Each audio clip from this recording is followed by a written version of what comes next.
Picture this, you're falling through the sky at 120 miles per hour. No parachute opens, no backup deploys, just you, 8,000 feet of empty air, and the hard desert floor racing up to meet you. You have exactly 40 seconds before impact. For most people, this is where life ends. But for one female Army Ranger, this nightmare became reality, and somehow, impossibly, she lived to tell about it.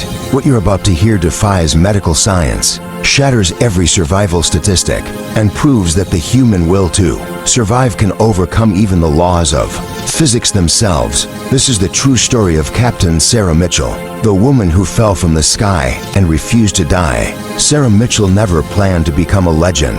Growing up in the mountains of Montana, she was just a kid who loved the outdoors. Her father was a smoke jumper, those firefighters who parachute into wildfires, and her mother was a backcountry guide. Before Sarah turned 10, she could build a shelter, start a fire without matches, and navigate by reading the stars. At 18, fresh out of high school, Sarah enlisted in the Army. By 23, she'd completed Army Ranger School, one of the military's most grueling training programs. Only about 50% of candidates make it through, and back then, female Rangers were almost unheard of.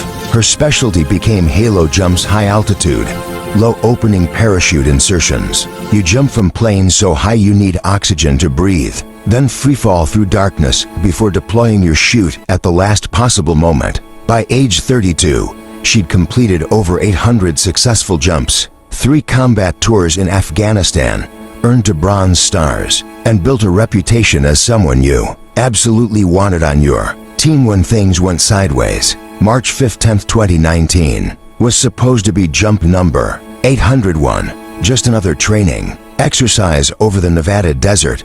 Routine, standard, safe. It would become the jump that changed everything. The sun rose over Nellis Air Force Base, painting the Nevada desert in shades of orange and gold. Today's mission was a training exercise for 6 Rangers. Jump from 25,000 feet, free fall to 8,000 feet, deploy chutes, and land at the extraction zone. Sarah was the jump master, responsible for making sure everyone made it down safely. She'd briefed the team 3 times, checked every piece of equipment personally, and run through emergency procedures until everyone could recite them backward.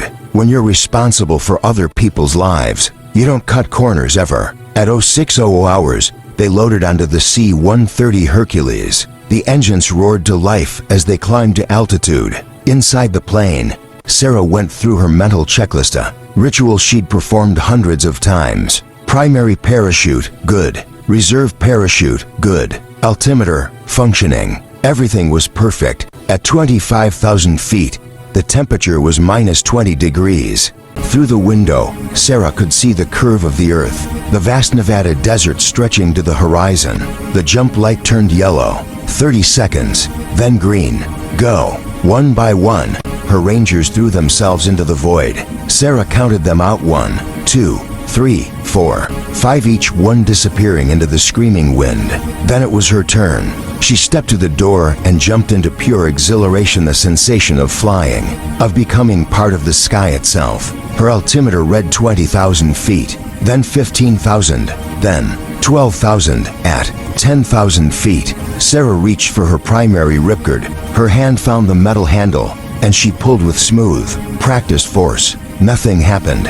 For 1 second, Sarah thought she'd imagined pulling the ripcord. She pulled again, harder. The handle came completely free in her hand. That wasn't supposed to happen. 9,000 feet. Training took over. Primary malfunction. Go to reserve. Her left hand moved to the reserve ripcord on her chest. She grabbed the handle and yanked with enough force to tear a shoulder from its socket. Again, nothing. No deployment, no canopy. Just the continued sensation of falling, falling, falling. 8,500 feet. For the first time in her military career, through 3 combat tours, firefights, and IED explosions, Sarah Mitchell felt absolute certainty that she was about to die. Both parachutes had failed. The odds were astronomical, but statistics don't matter when you're in freefall. She had approximately 40 seconds to live. 8,000 feet. Or was there something she could do? Sarah spread her body as wide as possible, trying to create drag, but it was nowhere near enough. Below her, she could see her team landing safely, their canopies colorful against the tan desert. They didn't know yet that she was in trouble. 7,000 feet. Her radio crackled. "Mitch, what's your status? Why haven't you deployed?" It was Sergeant Webb, his voice tight with concern. She tried to respond, but the wind tore the air from her lungs. 6,000 feet. Sarah could see details on the ground now, individual rocks, shadows of Joshua trees, the dirt road where extraction vehicles waited. She thought about her parents, her team, and strangely, a documentary about a flight attendant who'd survived a fall from 33,000 feet by landing in snow-covered trees. 5,000 feet. Sarah's eyes scanned the desert with desperate intensity. Mostly flat, hard-packed earth, the worst possible surface. But there may be a quarter mile to her left, a ravine with darker vegetation. Plants meant water. Water meant softer ground, maybe trees. It was impossible to steer there without a parachute. But impossible was better than certain death. For 1,000 feet, Sarah angled her body, using every technique from 800 jumps. In freefall, you can glide by changing body position. Skydivers call it tracking. But nobody had ever tried to track a quarter mile without a parachute while falling at terminal velocity. Incredibly, she was moving toward the ravine. 3,000 feet. She could see it clearly now, a cluster of old cottonwood trees and thick brush along a stream. It wasn't much, but it was everything. 2,000 feet. The cottonwood trees were directly below her now, but she was still falling at 120 miles per hour. Hitting trees at this speed wouldn't save her unless she hit them lengthwise, giving branches a chance to break her fall in stages. 1,000 feet. She could see individual leaves, the sparkle of water in the creek. With absolute clarity, Sarah made peace with dying. She'd fought as hard as she could. If this was how her story ended, at least it ended fighting. 200 feet. The cottonwood branches rushed up to meet her. 100 feet. Sarah closed her eyes. Impact. The first branch Sarah hit exploded into splinters. The second bent dramatically before snapping. Each impact was like being hit by a baseball bat. But each branch also stole a few miles per hour from her velocity. The third branch caught her across the shoulders. The fourth, fifth, and sixth hit in rapid succession ribs, legs, arms. The seventh branch was as thick as a man's thigh. It didn't break, it bent like a spring, absorbing enormous energy. Sarah heard her ribs shatter like china plates, felt something tear inside her chest, tasted blood. But the branch held, and probably saved her life. Then she was through the canopy into thick undergrowth below. It was like hitting a mattress made of wood and thorns. It gave way slowly, each bush adding friction. From 120 miles per hour to 100, then 80, then 60. Finally, she hit the stream. Not the water at this speed. Water would be like pavement but soft mud beside it. Mud churned by seasonal flooding. More like quicks, and then solid earth. Sarah penetrated nearly 4 feet, creating a crater that looked like a meteor strike. And then everything stopped. Sarah lay at the bottom of the crater, unable to move. Every part of her screamed in agony. She tried to breathe and couldn't. One lung had collapsed. But she was conscious. Impossibly, incredibly, she was conscious. And that meant she was alive. Sergeant Marcus Webb had been watching through binoculars when Sarah's chutes failed. For 3 frozen seconds, his brain couldn't process it. This didn't happen. Rangers didn't have double chute failures. "Command, this is Ground Team Alpha," Webb said into his radio. "We have a jumper in freefall. Captain Mitchell is in freefall. Both chutes failed. She went down 0.5 clicks west of the LZ. We need emergency medical now." But everyone understood the truth. They'd be recovering a body. The team raced toward the impact site. 7 minutes of silent driving. Nobody speaking, because there was nothing to say. When they reached the ravine, they found blood splattered on tree branches, broken limbs, and a crater in the mud that looked like a meteor strike. Webb approached slowly, dreading what he'd see. Then he heard a wet, gasping wheeze. "She's breathing. Mitch is alive. Medic now." Rodriguez, their medic, did a rapid assessment, his face showing absolute shock. Multiple fractures, both legs broken, at least 6 ribs, left arm dislocated, possible spinal injuries, possible internal bleeding. But she's got a pulse. She's breathing. How is that possible? Webb whispered, "It's not, but she's doing it anyway." They stabilized Sarah and loaded her onto the helicopter. During the flight, she briefly opened her eyes, looked at Webb, and whispered, "Did everyone else land okay?" Even dying, she was worried about her team. The trauma team at Nellis Medical Center was waiting when the helicopter landed. Colonel David Patterson, chief trauma surgeon, took one look at Sarah and started barking orders. People don't survive 8,000-foot falls. Whatever was coming through those doors was going to rewrite medical textbooks. The x-rays were horrifying. Both legs broken in multiple places, 7 ribs fractured, collapsed lung, lacerated liver, 2 vertebrae with compression fractures, and somehow, impossibly, her skull was intact. Her brain showed no trauma. Her spinal cord was undamaged. "How is she alive?" a resident whispered. "I don't know," Patterson said, "but we need to keep her that way." The surgery lasted 17 hours. Different teams worked in shifts, rebuilding Sarah's legs with plates and screws, repairing her liver, closing hundreds of cuts. At hour 15, Sarah's heart suddenly stopped. "She's coding, V-fib." Patterson grabbed the defibrillator. Clear. He shocked her once. Nothing. Clear. He shocked her again. For 3 eternal seconds, the monitor showed flatline. Then it beeped. One beat. Another. A steady rhythm. "We got her back. Let's finish this." When they wheeled Sarah into the ICU, Patterson told his team, "I've been doing this 20 years. By every statistic, every law of physics and biology, she should be dead. But she's not. That makes her either the luckiest or the toughest person I've ever treated." "Maybe both," a nurse suggested. Patterson nodded. "Maybe both." While Sarah fought for her life, the Army's Criminal Investigation Division launched an investigation. Double parachute failures don't just happen. The systems have too many redundancies, which meant this wasn't an accident. Forensics examined Sarah's parachutes. What they found was shocking. The primary chute's ripcord had been deliberately cut weakened, so it would snap under deployment. The reserve's lines had been treated with chemical solvent, weakening them to tear under stress. This was sophisticated, calculated murder. Only a handful of people had access to the equipment. Security footage, entry logs, and interviews narrowed it down. Staff Sergeant Daniel Vance, a 15-year veteran rigger, became defensive during questioning. Investigation revealed Vance's social media filled with misogynistic content posts about women, destroying the military, rants about diversity quotas, ruining the Army. He'd been passed over for promotion twice. One promotion went to a woman. In Vance's twisted mind, Sarah Mitchell successful, respected.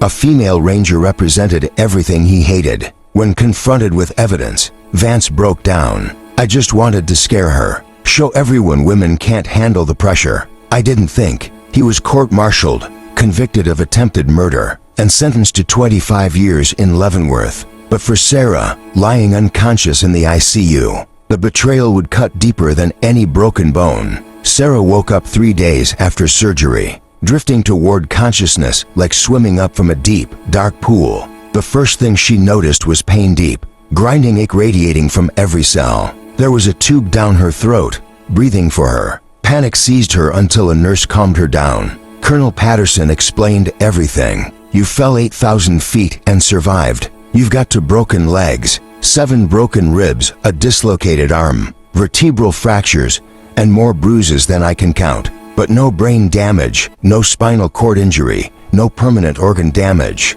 By every medical text, you should be dead. But here you are." Recovery was brutal. The first month constant pain, follow-up surgeries, physical therapy that left her sobbing. Her legs had been rebuilt with so much metal she'd set off every detector for life. 6 weeks after the accident, Sarah took her first step. It required a walker, 2 therapists, and more effort than any marathon. Her legs shook, sweat poured, pain was excruciating. But she took the step, then another. 5 steps total before collapsing. "Tomorrow we'll do 6, her therapist said. Her team visited regularly, keeping her connected. Webb brought unit news. Rodriguez checked her healing wounds. Others brought movies, books, and the message that she was still one of them. The psychological recovery was harder. Nightmares plagued her every night she fell again, and the betrayal by Vance ate at her. If she couldn't trust people who packed her parachutes, who could she trust? A psychologist named Dr. Torres finally broke through.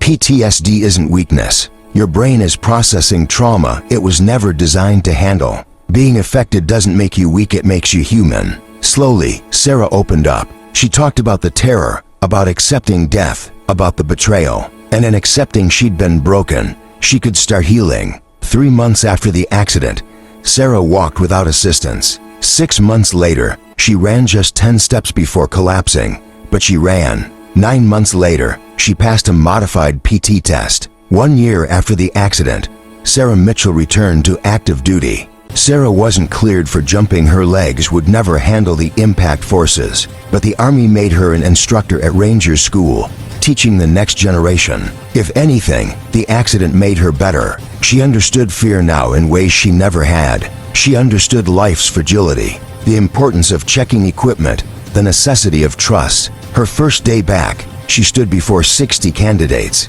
My name is Major Sarah Mitchell. Some of you have heard about me. Some think I'll go easy on you. Let me correct that.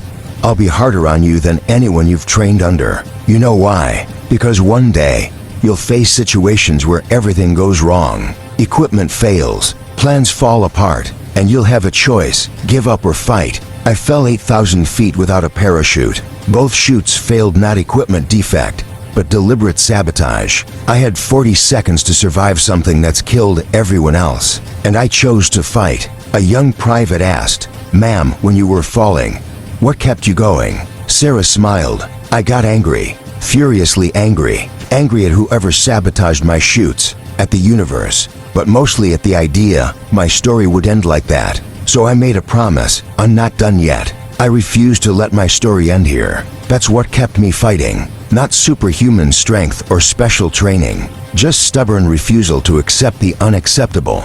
And that's what I want to instill in you.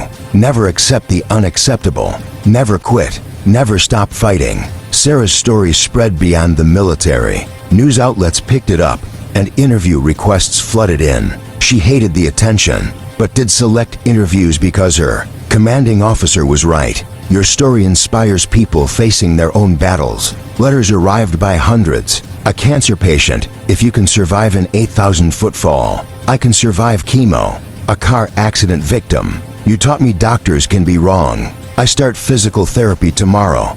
A bullied student, your story taught me impossible just means nobody's done it yet. Sarah kept every letter and answered as many as she could. During a VA hospital visit, a Marine named Marcus, who'd lost both legs, asked, "Ma'am, what went through your mind in those 40 seconds?" Sarah gave complete honesty. I was terrified. I thought about dying, about pain, about things I'd never do. But then something shifted. I stopped thinking about dying and started thinking about living, really living. All the things I still wanted to do, soldiers I wanted to train. And I got angry, determined angry. I thought, this is not how my story ends. I refuse. She looked around. Every person here has faced impossible situations. You've lost limbs, friends, parts of yourselves. You have the same choice, accept it or fight it. My advice, fight, always fight. Because fighting, refusing to give up, choosing to live despite everything, that's what makes us human.